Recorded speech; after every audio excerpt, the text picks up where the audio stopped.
ભજન સમજણ પડતું હોય અને મજા આવતી હોય અને નાસ્તો જો સારો મળ્યો હોય તો તારી પાડજો.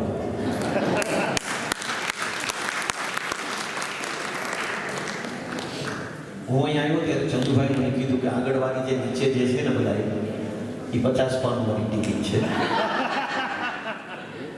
50 આગળ બેસવું એના માટે 50 પાઉન્ડ. મને હમણાં કહી ગયા કે જગા છે કોઈ મફત બેસવું તો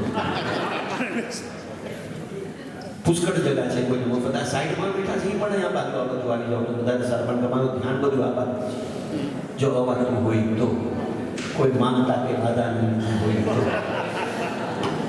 અને બેસી શકતા હોય તો અને તમારી તાળી પડે. એમાં એક વસ્તુ મને યાદ આવી ગઈ કે અહીંયા 54 વર્ષ કાઢી નાખ્યા હોય એ ટાઈમના પાકા હોય. અમે 1 વાગ્યાનું કીધું તો અમે 12:30 આવી ગયા. અમને 2 વાગે ગરબા ચાલુ કરવાનું કીધું તો અમે 1:30 વાગે ચાલુ કરી નાખ્યા. એટલે કાં ટાઈમના આગળ પણ કોઈ દી મોડા નહીં, ટાઈમના પાકા. એક સેટ અહીંથી 54 વર્ષ પછી ઇન્ડિયા ફરવા ગયો. ત્યાં ફરવા ગયો ને શોપિંગ કરવાનું હતું એટલે જલ્દી વસ્તુ લઈ પાછું આવું હતું. ત્યાં ગયો તો ટેક્સી અને રિક્ષાની હડતાલ ચાલે. ના બસ મળે, ના ટેક્સી મળે, ના રિક્ષા મળે.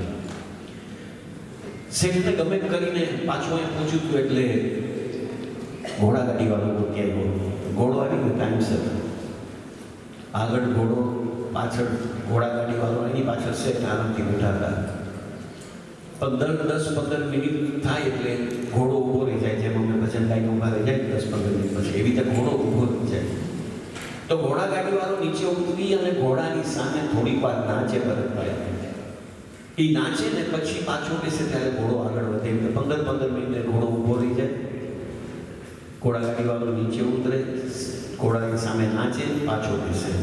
એટલે શેઠ મગજનો થોડો ઘા હતો અને ઓલાને કે તને માયગા એટલા રૂપિયા મેં તને આપ્યા. જોતા હોય તો વધારે લઈને પણ 15 મિનિટે ઘોડો ઊભો રાખીને સામે નાચે શું કામ? ત્યારે ઘોડાગાડી વાળે કીધું તો આજે કોઈ ઘોડો નતો મળતો થી લગ્નનો લે.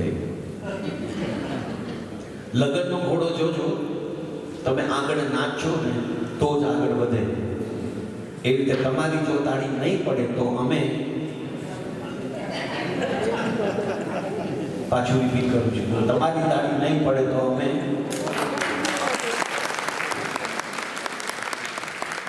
ક્રોલીમાં આટલા બધા સમજો થાય તો મને આજે ખબર છે. મારું મોસાળો એક ક્રોલીમાં છે. એટલે ઘણી ફેર આવવાનું થાય, મંદિરનું ઓપનિંગ થયું, ભૂમિપૂજન થઈ ત્યારે પણ હું હતો, ભાઈશ્રીની કથા હતી ત્યારે પણ હું આવ્યો હતો. અને ક્રોલી ઉપર થોડો પ્રેમ ખરો કારણ કે મારું મોસાળીના છે. અને પ્લસ ભરતભાઈ ડુખા, ચંદુભાઈનો પ્રેમ તમે જો અમારી ગાડી જોઈ ચંદુભાઈ દોડતા બહાર આવ્યા. શૈલેષભાઈ આવી ગયા, તમે મને મેળવ્યા. શું પ્રેમ છે ચંદુભાઈ, બસો તમારી કોઈ રિક્વેસ્ટ હોય અમારી તરફ પહોંચાડી દેજો. અમારી પાસે હશે તો જરૂર તમારી સામે રજૂ કરશું. નકર અહીંથી અમે જે રજૂઆત કરીએ તમને પસંદ રાખી અને પ્રતીક્ષાબેનને વિનંતી કરું કે તમારી સામે રજૂ કરો. Thank you.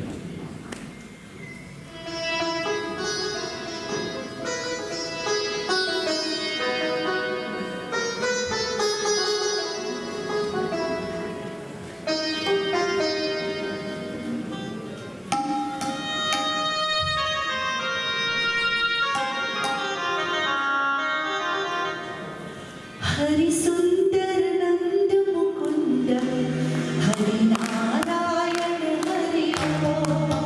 हरि सुंदर नंद मुकुंद हरि नारायण हरि ओम.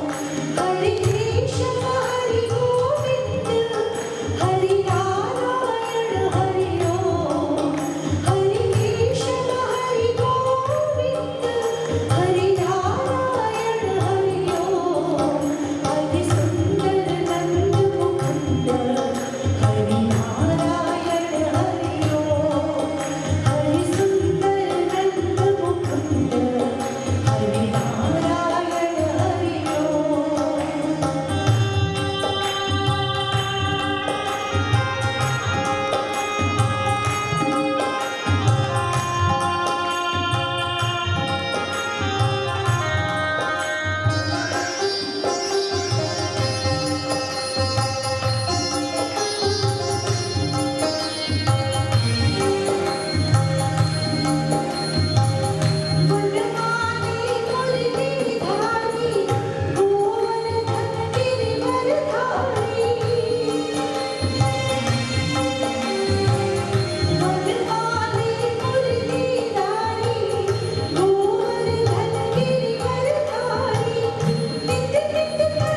કૃષ્ણ ભગવાન જ્યારે નાના હતા ત્યારે તો આપણને બધાને ખબર છે કે તોફાન જતા હતા.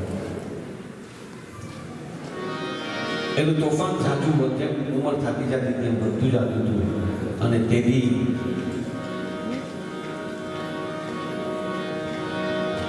એને બાજુમાં બેસાડીને જશોદાએ કીધું કે તને પહેરાવી દેવો જોઈએ.